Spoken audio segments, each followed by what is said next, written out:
Show 11, breaking down some pitching options for tonight's slate. 15 games, a lot of good pitching options on board tonight, and also some pretty solid pricing discrepancies between the sites to actually talk about. So we'll jump into things. We'll start with Jacob deGrom. Home matchup against the Phillies, whose offense is pretty banged up right now. This is a lineup that deGrom should easily be able to get through. Philadelphia, one of the lowest run totals on the night. He's a huge 250 home favorite. Look at deGrom this year, 27.8% strikeout rate. He has a top 5 swing strike percentage in the league. Strikeout upside has been there all year for deGrom, much higher than years past. He's top double-digit strikeouts in 5 starts this year. Also has gone at least 8 innings in his last 3 starts, and hasn't been below 6 strikeouts in 13 of his 15 starts. So he's been excellent this year. Matchup against the Phillies obviously is a plus as well. 27th in WOBA, 23.5% strikeout rate.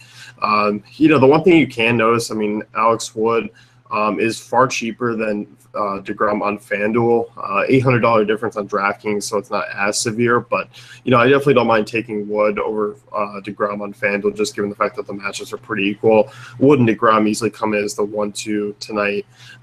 So looking at Wood now, I love deGrom all formats. But like I said, DraftKings, you can pay the extra $800. FanDuel, a little bit more of a difference. So I don't mind going to Wood there. But looking at Wood, ERA sub-2 this year, holding both sides of the plate below 240 WOBA, 29.8% strikeout rate, 6.4% walk rate. And then you add in the fact that he just has this massive ground ball rate, 66.7%.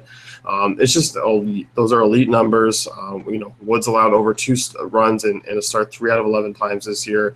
6 of his 11 starts, he's allowed 0 earned runs. He's just been phenomenal now with this matchup against San Diego. In Petco, they rank bottom 5 in WOBA and ISO against lefties. 5th highest strikeout rate in the league against southpaws, 25.3%. Wood's catch game playable. He's GPP playable. Him and deGrom have some of the highest upside on the slate. There's just a lot of potential for him. I'll definitely be paying up for those guys in cash games and tournaments, at least getting some exposure there. Moving down the list here, this is where we start to get the pricing discrepancies between FanDuel and DraftKings. We'll start with Lance McCullers here. Really, really nice price tag on DraftKings for him, $8,800. You're not really getting the discount anywhere else. I'm just kind of surprised that we see McCullers here at this price. I know it's the Yankees, but this offense banged up, missing a lot of guys. Those lineups that they're churning out are just not good. Running through the list here, still going to get Gardner, Judge, Gregorius, Sanchez, Ellsbury. Those are the 5 that you have to worry about. But in terms of power, am I really worried about Ellsbury and Gardner against McCullers? Not so much. I'm not really worried about the power guys against McCullers anyway, just given the fact that his ground ball rate's over 60%. So, Houston, minus 166 favorites. The Yankees just a 3.5 run total. Vegas isn't really implying that the Yankees offense is going to do much. They've been struggling a little bit. And you also look, they have the strikeout upside. 22.1% strikeout rate against righties. That's above league average. Obviously their numbers, WOBA and ISO-wise, are strong, but lineup considered here, McCullers is in a really good spot. Like him as an SP2 or an SP1 leading off. Had his first start off the DL, struck out 8, allowed 1 earned over 5 innings. He's had 8 strikeouts in 4 straight starts. I mentioned the ground ball rate over 60%. He limits hard contact. Strikeout rate a mere 30% against both sides. DraftKings just give him that nice price tag. I don't mind him on FanDuel either, but I think I just prefer using Wood or deGrom.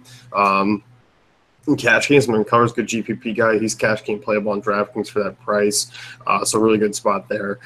Next guy I want to talk about is Johnny Cueto. This guy, I won't play him on any other site but DraftKings tonight. 7,800 on DK. Sure, he's looked a little bit average over his last few starts. Obviously, the home runs have been an issue this year. But obviously, going to PNC Park, I'm not expecting a ton of power potential there anyway.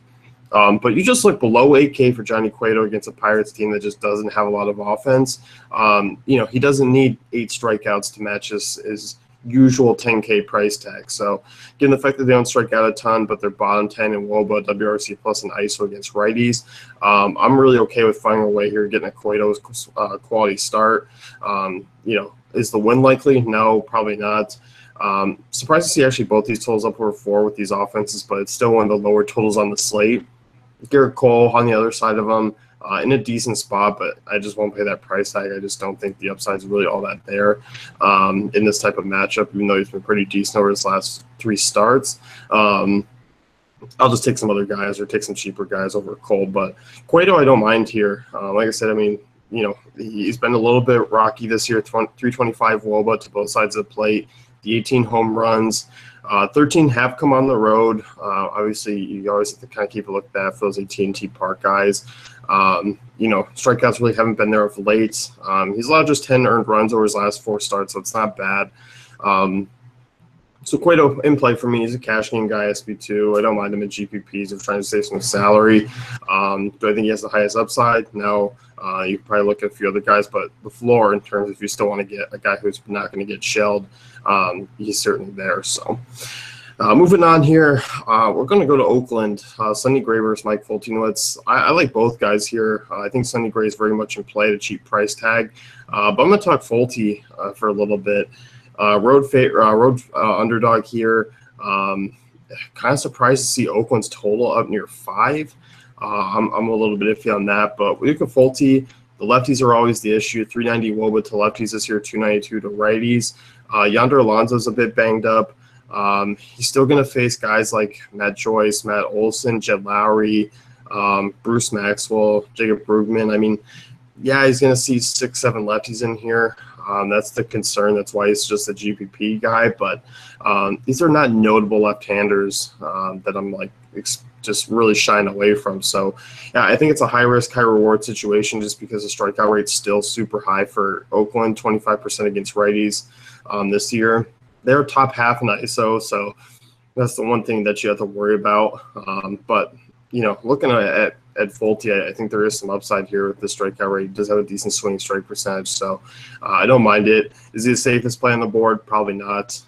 Not probably. He's not the safest play on the board. But Sonny Gray, on the other hand, I think if you're looking for similar upside, I don't mind him. If you're looking for a little bit pricier, but not sitting in that mid-range. So outside of that, I mean, that's pretty much it for me. There are some guys to definitely avoid tonight that might look intriguing.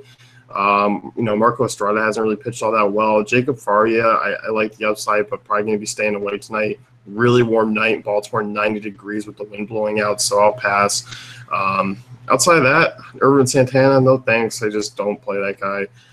Those are pretty much the 5 core, 6 core guys I'll be looking at, tossing in Sonny Gray as that 6th and feeling pretty good. So let's wrap things up here. You can head on over to DaveFantasyCafe.com, check out great tools and content.